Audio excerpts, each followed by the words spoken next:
Welcome to another exciting edition of the Tuft Talk podcast with your Tuft Talk crew of Zach Monroe and Andrew Card. We are excited about this next episode. It's a special episode. We do not have a special guest, but we do have special questions that listeners have sent in that we're going to answer. So without further ado, I think we'll dive into it. Will, what's up, Andrew? How we doing? We're doing good. We're hanging in there. Yeah. Hitting midsummer, surviving all the rain. Man, crazy amounts Records. of rain in our parts. Record last month. Yeah. It's messed up our golf game a little bit.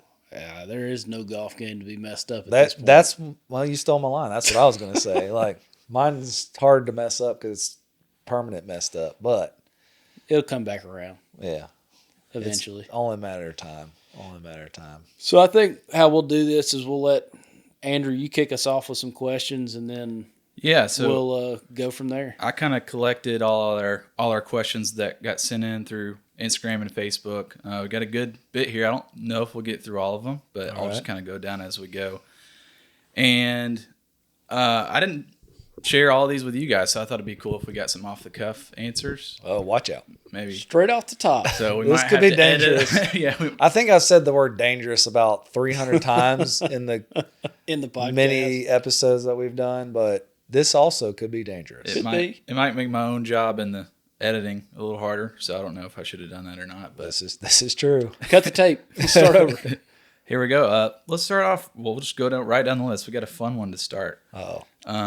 Where are CMC's machines used around the world? Where are they not? I was about to say that could be, if we're going to sit here and list them, it could be a long time. Short answer to that is we have a 38 country install base. So I tell a lot of people, basically, if the U.S. can trade with the country, we're going to try to do business there. So over the course of our almost 44 years of, no, not almost, 44 years of business, we're in 38 different countries that really make up all different continents, obviously. So if we can sell to it, we're going to try. I should have prefaced before the next question. The question I sent out on social media kind of said it can be as technical of a question as you want. It can be general. It can be about anything you want. So I think these questions some of them might be technical. Some might be kind of general like this. So I guess we'll just go on to number 2. What is the Creative Tufting Center and who can use it? Well, the Creative Tufting Center is a fancy marketing name for our sample department. And really any industry professional can use it. And we've had a variety of different types over the years. First and foremost, obviously, is for our potential and or current customer base. And I kind of equate it to like test driving a car and you don't have the car, our customer doesn't have this technology, whether it's either new technology that we've come out with or it's a new to them technology, and they'll bring their raw materials here and run patterns to show what the technology can do so that they can then take those carpets back to their key stakeholders within their business and show off the technology. So that's one piece. Another piece is... Yeah, and then just on top of that, it's been not necessarily new products, but customers that may have different existing products that they just have some kinks they want to work out or runability on their machine in the field. They can bring it here. We can work through it on a smaller frame of machine. Get a little bit better feedback quicker and less resources tied up in fixing an issue. So that's also a aspect. We have manufacturing folks come in, not just designers or creative directors come in for different companies. But we also have, suppliers to the outside suppliers to the industry that aren't a part of CMC that come and run trials on their different products, such as backings or different yarns that they're providing to the industry so they can see how they'll perform on the preferred equipment in the industry. So it's been it's really helped in my mind, has helped lifted the whole industry. Not mainly we would like to see machine sales increase from it, but it's helped the industry as a whole of how do we better tailor our products to tufting machines and to what our customers in the industry are asking. So it covers a large swath of the industry that are able to use it. Yeah, it's one of those resources where we've kind of given back to the industry in a lot of ways. So we have customers in here every single week utilizing it, including right now. There's quite a few customers in here doing some current work on sample machines and a machine that they don't type machine they don't have. They're doing some sampling work on it as well. So it's been a really key piece to this organization, and it's actually an important piece of our sales function as well. So yeah, I was going to add kind of what you mentioned. It's important for us that we have people from the industry in here asking questions, running on machines, so we can see what issues they're working through. And a lot of that stuff that they either say, hey, we're really trying to test the limits of this, push our forethought into R&D development of this is what they're not able to do, but this is what they're asking. And if we're in here running the machines, having those conversations, it's in CTC has been a huge advantage for us. for sure. And this isn't a submitted question. This is a question from me. I don't know if I know the answer to. How long have we had CTC? Has it always existed in some form, or It's as far back as I've heard, it's existed, not in its current location. So it used to be in a cutout area of the plant that was unair conditioned and hot. And then when we built one of our, several extensions that we've done on our campus here, back in the early 2000s is when CTC's current location got built. Gotcha. So it's been around as a necessity from the early days. It's just, of course, grown in kind of how it's formed and the nature around it and the climate around it, but it's been around for a long time. It's a lot more comfortable for customers. That it is. That it is. I've heard some horror stories from previous years, but way before our time. Yeah. Okay.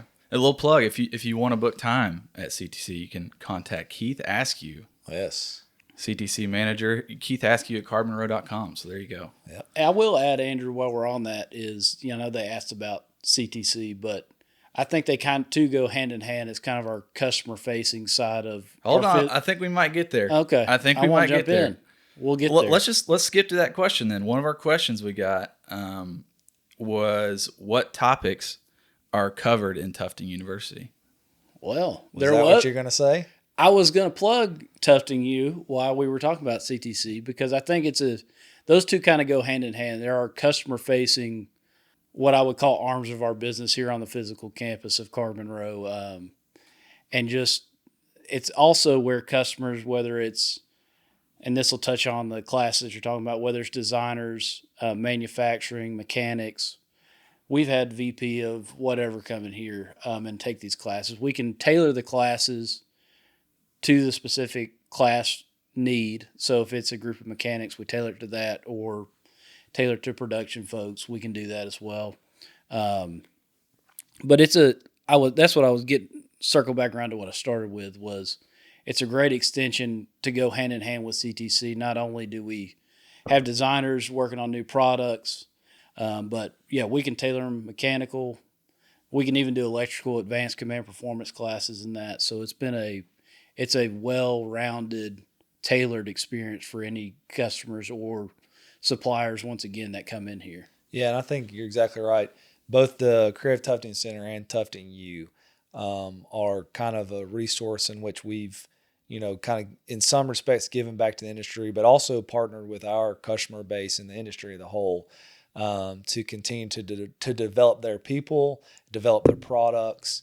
And it's one of the unique ways in which, we've come alongside the whole industry really, but in particular our customer base and supported them however it may look. And it's been varying degrees of that. So in the industry, we came alongside of them, as Zach mentioned, the industry asked for it. We didn't, we had here at CMC and in the industry, this was a industry that was aging and the workforce is aging with it. And a lot of that knowledge was starting to migrate out of the mills and the knowledge was leaving with them. Kind of retire. Yeah, along with retire people and retiring. And so a lot of people were moving out of the industry. So a lot of people were saying, hey, how do we, it's tough for us to hire younger talent they don't necessarily have the expertise, but how do we train them? And so that's, as Zach mentioned, we came along the industry and with the industry and tried to help meet that need in the industry of,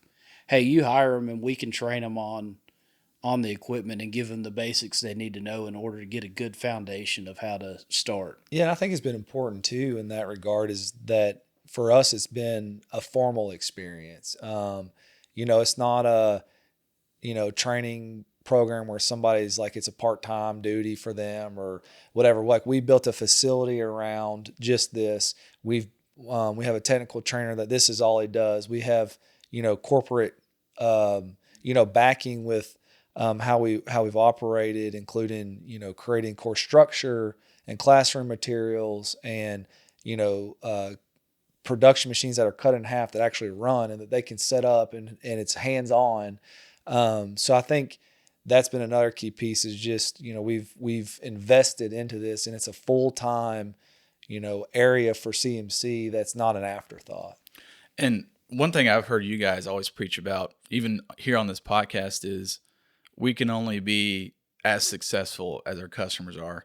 And CTC and Tufting U are kind of a direct address to that idea of we need to empower our customers with knowledge, with new ideas, and both of those areas are kind of a direct answer to we're only as good as our customers. And it's good for both of us. Obviously, the more self-sufficient customers are, the better it is for them and us. So it goes hand in hand.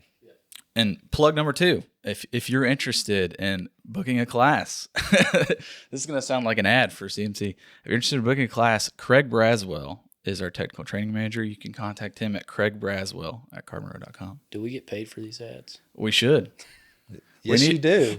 In the form of a biweekly paycheck. We need to see if we get a boost in our CTC and Tufting U traffic. Oh, that's pressure. All right, let's go to another question. So on number 4 now. This one's kind of talking about this might be a long-winded question or answer to the question, but I'll just read it as it is. It says, the process of design to patent to production, how long does it take? I guess you could talk more kind of broad about That's a very broad and long question in that years. I mean, by the time that our what was formerly called research and development, we now call innovation and development. They do a great job and they're always working on something. It may be efficiencies or speed related. It may be new fabric formations. It could be, industry 4.0, more software, digital type work. But they're constantly working on projects. Now, by the big fabric formation project, all these projects, like they don't just happen all the time. So sometimes it's the evolution of a technology, and I think one of the best examples of that is color point. So from the beginning of CMC's history, we've benchmarked the loom because of what it could do that the tufting machine couldn't do in terms of fabric formation. And so we would get closer in certain developments along the way. And, there was things that came up, and I think of, the various different fabric formations, but we couldn't do color. We could do maybe 1 or 2 colors, and that was max, and that was it. But the loom could do multiple colors. But we developed the Infinity servo yarn feed attachment that controlled every single end of yarn within an infinite number of pile heights within a given range. And that control of the yarn then allowed us to do the color point method down the road where we could control that individual color up to 6 colors within the carpet formation that we couldn't do before.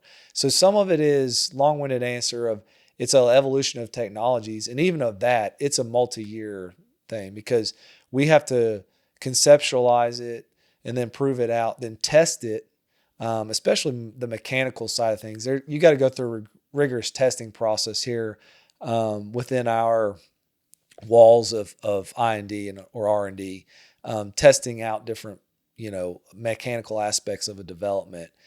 And then you've got to actually make the carpet. And how does that work? And how well does it perform? And what does the carpet styles look like on not every development, but especially the fabric formation developments? And then you've got to step into a customer's facility, because we can't replicate production carpet where it's making up to 15-foot wide rolls of carpet, with all the different intricacies that it takes to make carpet, whether that's fabric formation or mechanical or electrical, whatever it may be. So it's a hard question to like say, oh, we got a infinite, but it's around at least a 2-year process from conceptualization to marketability. And then even within a fabric development, you may have different pieces of it you're patenting it as well. So it's a layered process as well. Yeah. Different it's not just like, componentry of we've got it, this new machine. This patent covers the entire new machine. It's individual technologies. Could be. It could be both. But it's, R&D's been the lifeblood of CMC. It's been what the carpet industry's relied on CMC for decades. And so it's one of those things that is very important to us, and we've done a lot of. But it's definitely, I guess all R&D is not an easy process, but it's not. It's definitely not when you take the science of a tufting machine and you take the art of carpet and you combine them. All right. Next question we've got here. It says, without getting political, I'd be interested to hear how tariffs affect CMC's industry. Well, it's definitely been a hot topic of discussion. I was just in Asia a week and a half ago, and as you can imagine, it was well discussed there. One thing about capital equipment in general, I think, is uncertainty kind of brings no decisions. And so, there's people that'll hold off or wait to make purchases to kind of see how things fall out. I think in our business, we've seen tariffs affecting us more on the supply chain side right now than necessary with machine sales. But it's definitely been a topic of discussion for either, people importing maybe turf goods into America that may be harder to do now, and or us exporting our machine into their country. So it hasn't been crippling at this point, but I think that the tariff discussion is kind of like a dragon it's kind of like an alligator. There's teeth, and the tariff, discussion is the teeth of it. And then the whatever happens is the tail. And that'll be like the lagging, indicator, because it's kind of like what happened with the supply chain in COVID. COVID was like the teeth of the issues that we saw during COVID of supply chain. And then the after effect of the tail kind of hits you for many years down the road, including us. Yeah. And so I think the tariff situation could potentially have that same impact more so down the road than maybe it does right now. That's what I was going to say, is the uncertainty is the biggest thing, is people don't know how to plan. So that affects you. And then, the uncertainty hits, but really it's hitting, but the indicator of what it's going to do is a lagging effect of how many months down the road is it you're actually seeing the effects of the uncertainty hit. So that's kind of where we're at in the crystal business ball. now. Yeah, it's, if anybody had a crystal ball to tell you how it's going to work out, and I know they suspended some, and that it helps get things moving, but it's also the uncertainty of, are we going to ramp this back up, and how does that affect us? And it just creates that whole lagging effect again. It's been a worldwide topic, obviously, and one we've discussed a lot in America too. I actually got just somebody that's not even in our industry 2 days ago asked me this question. So it's definitely been something that people have been curious about and discussing in all different industries, right? It's an economic kind of world that we live in these days, and we're not alone in that process. No, that uncertainty. Uncertainty is not a great thing for anybody, so especially not us. All right, I think this next one's more of a fun one than tariffs. What are some unique or unexpected uses for tufted products? Anything you guys have seen that's... We've seen them several different things. Some of them were under discrete NDA that I would love to talk about, because it's like, it didn't end up materializing, but man, it was cool. It was so cool. Like, our audience would be blown away by what they use our tufting machine to do, because probably the majority of our audience has or owns this product. Yeah. And it's so cool that I like I said, it was tracking well, and then COVID hit, and they lost some momentum with the project and lost some key stakeholders to the project. The answer to this question, we have to be very vague, because when we get into these non-tufted side stuff, it comes with a lot of non-disclosure NDA type stuff. So well, that's what I was going to add on to that. It's just I'm surprised by the amount of people that approach us about potential opportunities that you would never even think of. Yeah. I mean, just to utilize our equipment, and it's just beyond me that somebody sees what we do and it's like, I think there's an application for that in this industry that you would never think of. Yeah. And it's really cool. You've had a few, like you had one last year. Yeah. Yeah. So, and I think, if there's anybody listening that's in they don't have to be in carpet, but any textile environment where they may need some manufacturing, some sort of help, I'm going to guarantee you, if it's a textile, that we got a machine that could possibly do something to, give them a different look, give them a different process. Like this incredible one I'm talking about. Of course, they're making it now. We were just going to come in and do it way more efficiently and effectively. I thought, with what we were doing, and they agreed. But like I said, they're already doing it. They already had the process set up. They already had the factories set up to do it. So, when COVID hit and they lost some momentum, it lost some steam. But I mean, we really enjoy those type of products, and we've been very successful kind of meeting the needs of non-carpet companies with a machine that's a textile machine. So, all right, this next question I think kind of wraps in with another one, so I'll ask them together. It is, what is the typical lifespan of a CNC tufting machine? And then the question I think could also relate is, what kind of support does CNC offer after a machine is purchased? Well, Will, as we joke, our machines last forever. That's exactly what I was about to say. It's not a joke, though. No. The joke that we always say is we should have a 100,000 mile blow up button like your car does, because somehow the car manufacturer's got it figured out, or we don't appeal enough to like, man, I need that new body style. Our body style's been the same too long. Maybe that's or how Apple starts killing your phone battery after a certain amount of time. We're just joking. We're not going to do that. But Apple didn't hear that. But to prove Zach's point, or to expand on a little bit, we still have machines that were Card-Monroe machines that are still running in the field today. Yep.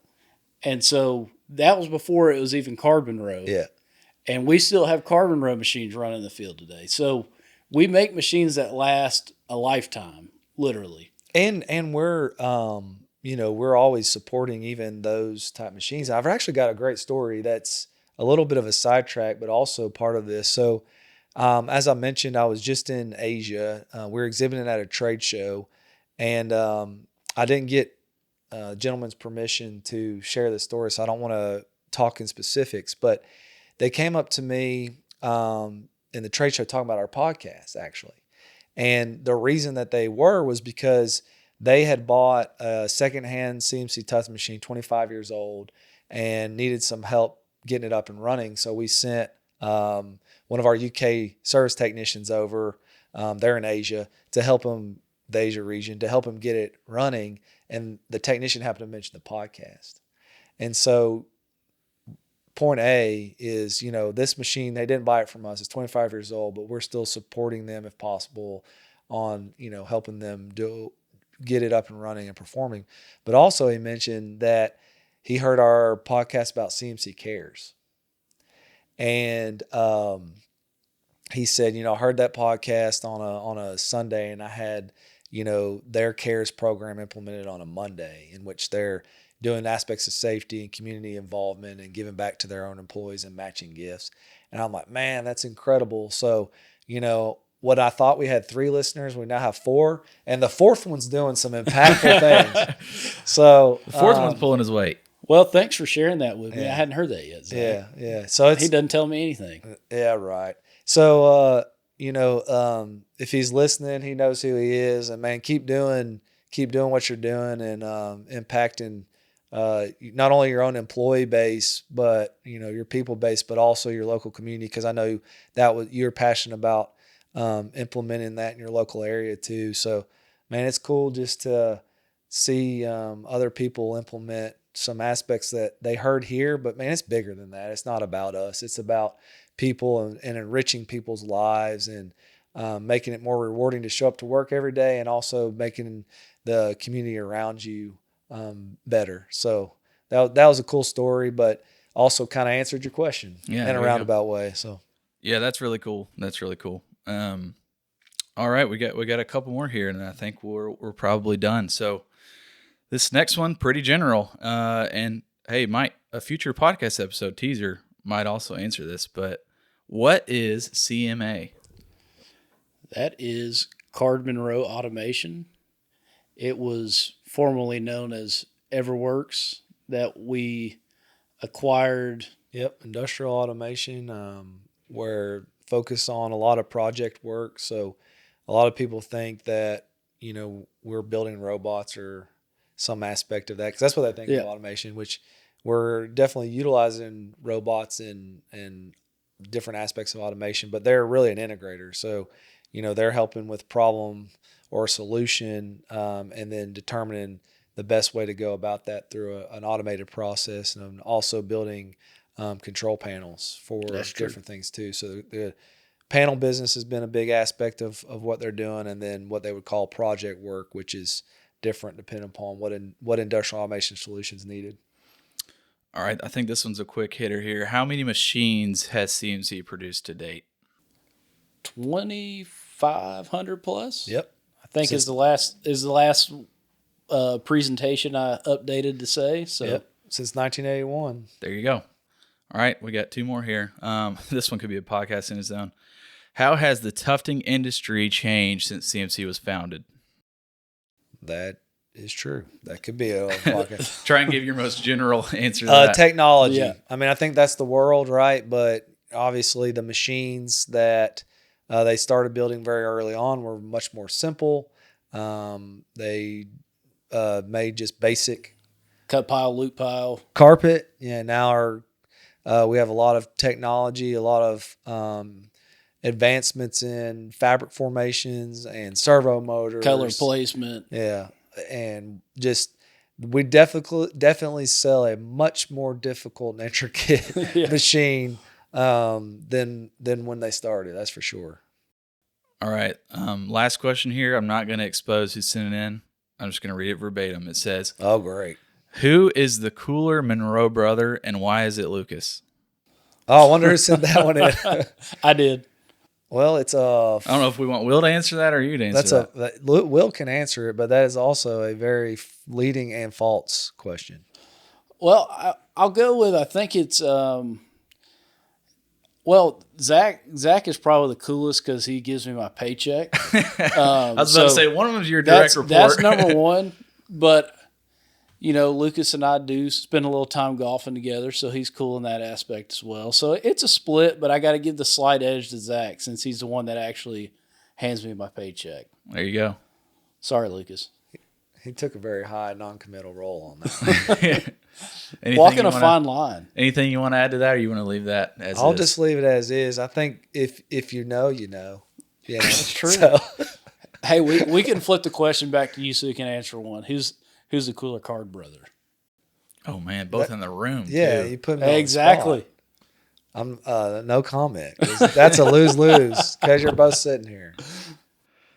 Oh man, well that was all our questions. That was all our questions. Hope we answered them to your liking. Cool. Those that sent them in. Yeah, so I think just moving forward. Obviously, we took a little break from some guests to switch up the feng shui a little bit with this little Q&A. But I think we have some exciting episodes planned. I know one potential guest is another outside kind of partner with CMC with what he provides to us. I think he can bring some interesting perspective from a different industry. And then, of course, maybe another internal guest. I think we might have a CMA representative on soon. So teaser. Another teaser of an internal episode where we'll have a little bit of automation talk, a little bit of CMA talk. Ooh. It's been a wonderful acquisition for CMC, and one that a lot of customers continue to ask about, and industry people continue to ask about. So a deep dive into CMA will be a fun one to get into. Okay. I'm looking forward to it. And I think, some of these questions that And thank you guys for sending the Yeah, questions in. thanks. Appreciate it. I think some of those spurred some good thoughts on potential things that we could cover in the future. Yeah, for sure. We're a podcast of the people. There you go. People. So all 4 of our listeners, All 4 people. Of the people for the people. Yeah. So we want to make it as interesting as possible for our 4 listeners. And so no, it's enjoyable to do this and want to spend the time doing it. We want to do it where it's interesting and fun. And well, with that said, speaking of fun, we'll let people get back to their day. Yeah. And thank you guys for joining another episode of the Tuft Talk podcast. We've greatly enjoyed the questions this episode, and look forward to providing some more content for you guys to dive into with us here in the near future. And as always, like, subscribe. And for sure, if you've not hit the noti bell by now, hit the noti bell. Thanks for tuning in.